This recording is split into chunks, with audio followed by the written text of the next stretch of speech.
All right, so next up, we've got an excitingly titled session, The Future of Games and Esports. So please welcome Dr. Joe Twist, OBE, CEO of UKIE, and for Barclays UK, Head of Creative Industries, Games and Esports, David Gowans. Please welcome him to the stage.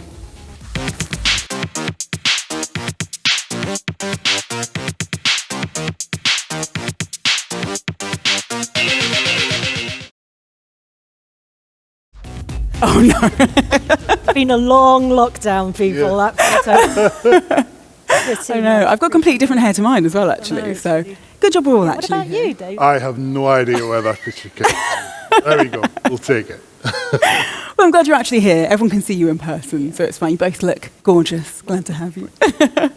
Now, I'm really excited to have you here because this is, as I said, it's a big title, isn't it? Just the future of games and esports. So I'm expecting some big answers. But Joe, tell us a little bit about both the role of UKIE and the UK games industry in general. What have we seen over the last 10 years? What's the kind of state of play, as it were? Yeah, so luckily I've been in this role as CEO of UKIE, which is the trade body that represents the games industry in the UK, for 9 years. And so I have been quite privileged to see that huge growth over the last decade or so of the games industry. We now support over 50,000 jobs up and down the country in 23 key kind of cities and locations across the UK, not just in London, although London's very important. It really is delivering a lot of value to the economy. And we've got more than 3 billion people who play games regularly across the world. I think now something like, there was a figure I saw that even a quarter of the world's population is now aware of esports, at least aware of esports, if not watching actively. So obviously esports, you can't have esports without games. And actually, when I used to be a journalist, I remember one of my first interviews was in about 2003 with Jonathan Fatality Wendell. And it was so interesting because esports have been with games for 30, 40 years. But now, over the last 20 years in particular, we're seeing this incredible acceleration of, and it's really about the ecosystem, many more platforms like Twitch, where people are able to, with great broadband now, watch these live, or people that are better than you playing games. So it's really been a tremendous, I think, 20 years, not just 10 years, but the opportunity is huge for us. It's so exciting, and it makes me really interested because when you think of esports, when you think of games, you don't particularly think Barclays. So I'm incredibly interested as to how you became involved and why there is an esports ambition within Barclays. Absolutely. So obviously Barclays is a huge global bank, but we really look at how we can support a range of different industries. And I think always what has been really special about the games sector is it has the most incredibly creative people that have the deepest technical knowledge, and as Matt and Gavin mentioned, also if you put sports into the mix as well, there's incredible innovation that can happen in that space. So as we support all industries as Barclays, it's luckily enough for me, I get to look after companies that work within the game space, and they can be from university students or startup entrepreneurs and people in the space looking to forge their own path, through to some of the largest names in games and esports in the world. And we really want to help them grow and move forward in this amazing industry. And as Joe mentioned, now has never been a better time to be a gamer or to be within the games business. We also looked at our data ourselves and saw, particularly over the strange year that is, or 2 years that has been, that games have been an incredible focus for people. People have turned to games to connect with friends, to take part in competitive sport where you haven't been able to, or just as a distraction. And we've seen incredible growth within people playing games, and with the variety of games and sports and connected activities that can happen in the space. So what does success in esports look like for Barclays UK? So I think for success in esports, we want to help the industry grow, and particularly within the UK, there are a lot of areas for development. As Gavin mentioned, infrastructure is a big piece now within the UK. It exists here now. And that further needs to grow. Particularly, as you see in traditional sport with youth and programs for people to move into career paths within this industry. And I would love to see that progress. I think the second part is building a community and having, engaged fan bases and players within the space being able to connect with each other and having a diverse community that represents all people that play games within the sector. And then on top of that, I think particularly a challenge within the UK is a particular voice of UK esports.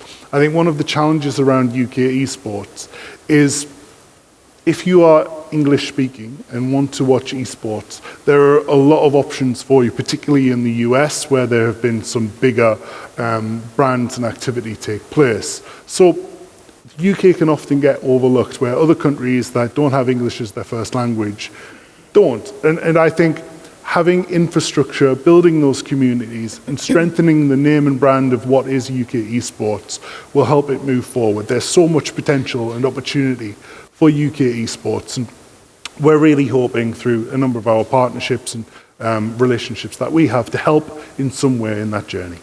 I think that's such a great point, because you do forget, when you think English speaking, you think, oh, well, we're catered for. But you're right, that specific UK voice, that specific UK personality that we have is something that we are kind of lacking in esports. And I suppose, UKIE is at, of course, the heart of UK gaming. There's no doubt that there's anybody better positioned. So for you, what does success in esports look like? What do you think we need to be doing in the UK? I think we need to have a lot more confidence, actually, in the ecosystem that we are building. Everything we know that when you've got a really healthy ecosystem, and particularly around young people and talent and nurturing that talent, that's the foundations you need. And it might take quite a while, actually, to see the fruits of that. And so when we're looking at kind of brands and educating brands, especially just about games full stop and how to be part of that community in an authentic way, equally educating them and giving them the confidence about supporting esports for the long term, and that this is a long game, not a quick kind of win, is so important. We at UKIE run a nationwide schools esports tournament through one of our education programs, and every year we get more than 7,000 young people involved, all up and down the country, competing in the Belong arenas. And we've just today opened up and launched our first ever junior esports tournament for 8 to 11-year-olds. So anybody who wants to take part, check it out on Twitter. But that's really important, because what that is doing is becoming this really immersive careers experience, and it is a way in for young people in particular to understand the different opportunities, not just within esports as a potential career in terms of production, in terms of competing. Just like football, it's not just about being part of the actual team on the field, on the pitch. It's about everything else that goes around that. But it's also about learning and understanding that, hey, this is part of the games industry. I love playing games. How can I change this into a hobby, my hobby into a career? So, and we've also seen the power of esports, I think, for young people and communities when it comes to confidence, when it comes to even academic attainment, when it comes to enthusiasm for other kinds of teams activities. All sorts of stuff that the government talks about or that we could get concerned about in terms of future skill sets, in an age of kind of the fourth industrial revolution and robots are going to take over the world.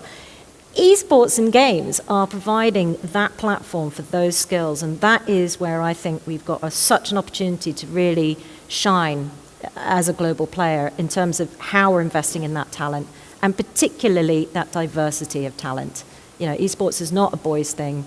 It is gender neutral, and it should be for everyone. Something I want to ask you, Joe, is, I don't want to dwell on it too much, but obviously I think recently we've seen a really great example of the kind of stories that we see about gaming. We've seen the spiritual opium, we've seen the China limiting gaming. And I think one of the things that genuinely holds back esports is the fact that to be good, the hours you need to put in, the dedication you need to have to a game, particularly at a young age, because we all know we're all past it now, aren't we? You have to be, it's something you have to start quite early. And so, UKIE's positioning is that, you are the representative, you are the trade body, you do try and deal with these stereotypes, deal with these stories. So how do you recommend, for anybody here who is trying to be involved at a grassroots level, who is trying to build that talent pipeline and increase the number of people that we're bringing into this industry in any role, how do you suggest that they address perhaps people who have got these concerns, who've read these hyperbolic stories? I think it's like any kind of workplace that you're creating or program that you're running. You really do have to remember that we're dealing with people. Everything has to be in balance. You have to be you have to take a mature approach to how you look after people.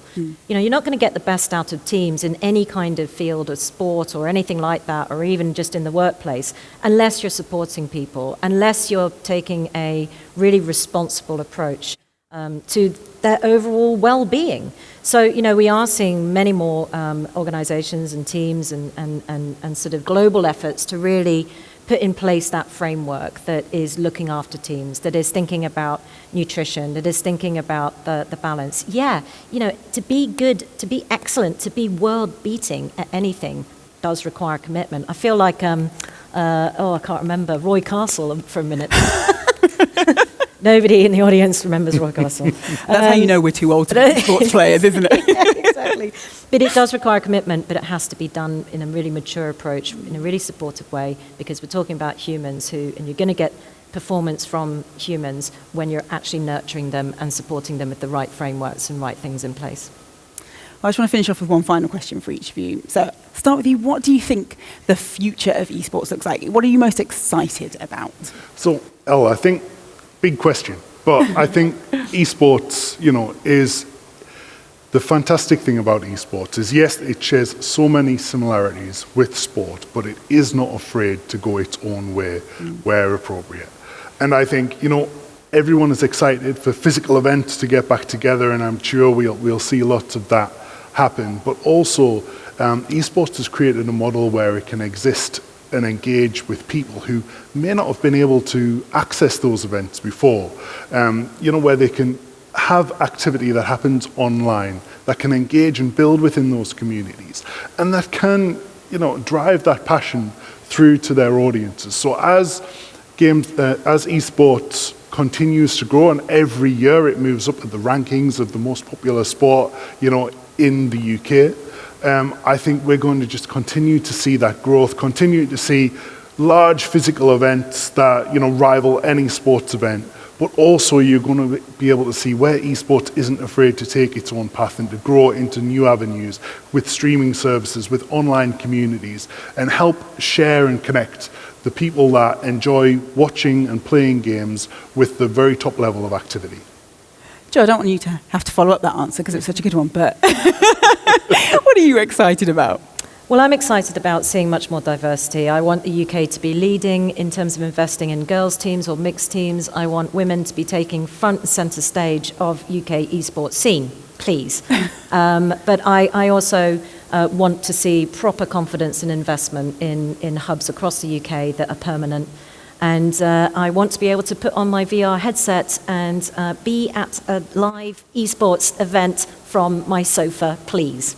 I mean, I'd like to request that one as well. If anybody can make that happen, I'm very interested. That'd be great. Well, thank you so much. Wonderful to have you both here. Joe Twist, David Gowans, thank you so much. Let's have a huge round of applause. Thank you. Thank you. You may go. You